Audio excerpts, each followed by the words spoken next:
dans un endroit où on a déjà posé du lambris. Et au-dessus, eh bien, ce qu'on a décidé de poser là, c'est une toile de verre. Une toile de verre, voilà. D'accord. Qu'est-ce que tu es en train de faire là? Donc là, je suis en train de reboucher les trous du mur. Parce qu'en fait, il faut quand même si la toile de verre a pour particularité de masquer les imperfections du mur, il faut quand même reboucher les gros trous.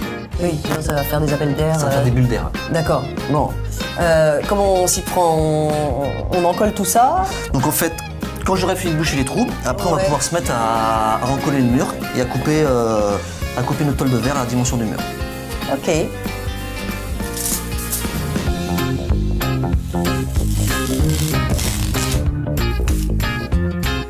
est-ce que ça se met dans un sens particulier? Non, là, il n'y a pas de sens là. On peut la mettre n'importe comment. Par contre, on va la rouler parce que c'est plus simple. D'accord, attends. Vas-y.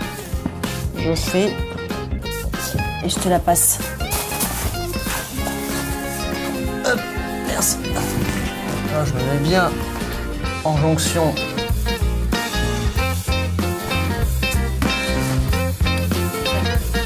Alors ça s'appelle...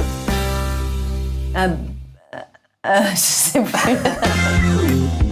Là, il faut bien que je serre la toile de verre vers les extérieurs pour enlever toutes les bulles d'air.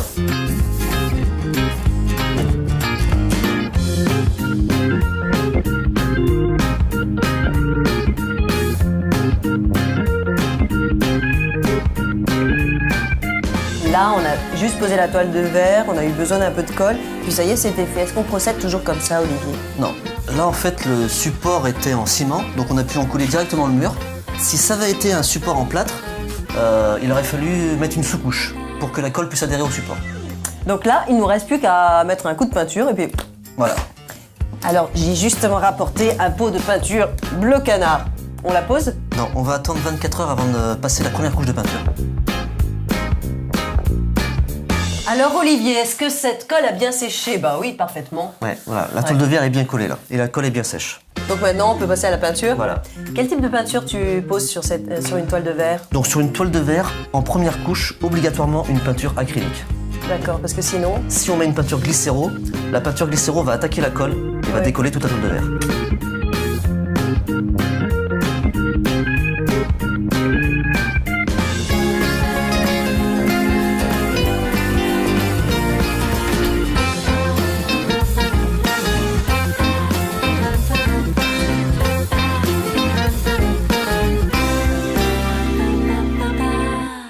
Alors ça y est, Olivier, on a un mur magnifique, fini.